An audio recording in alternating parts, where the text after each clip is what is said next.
তো হ্যালো বন্ধুরা, তো আমি আজকে যে ভিডিওটি নিয়ে আলোচনা করব সেটি হচ্ছে আমরা কোনো কিছু যখন কোনো জায়গাতে কোনো ডকুমেন্টস লাগে, ডকুমেন্টস মানে পিডিএফ আকারে করতে গেলে পারি আমাদেরকে সেটিকে স্ক্যান করতে হয়। স্ক্যান না করলে আমাদের পিডিএফ বানানো যায় না। তাই আমাদেরকে স্ক্যান করার জন্য বা পিডিএফ তৈরি করার জন্য আমাদেরকে একটি স্ক্যানার অ্যাপস নামাতে হয়। সেই ডক স্ক্যানার হোক বা অন্য স্ক্যানার হোক, যাই হোক প্লে স্টোর থেকে আমাদেরকে ইনস্টল করতে হয়।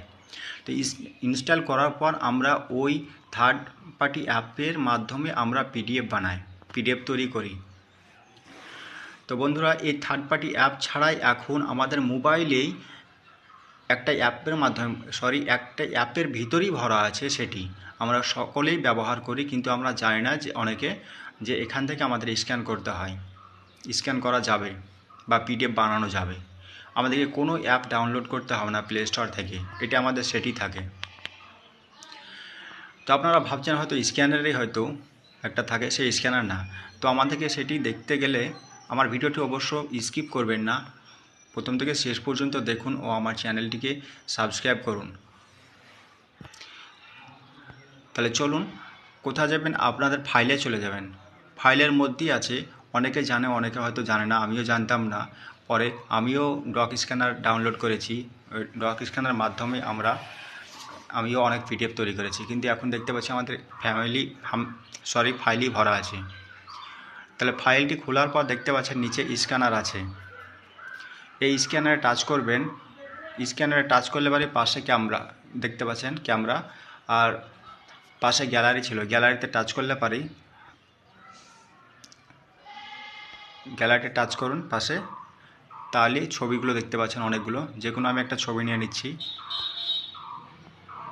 আমি সে কুলের এটাই নিলাম। টাচ করুন, তারপর হচ্ছে অ্যাড করুন।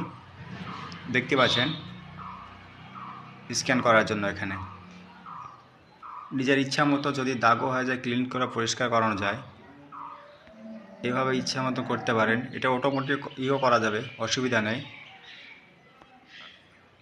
সাইডে করলাম, ঘোরালাম,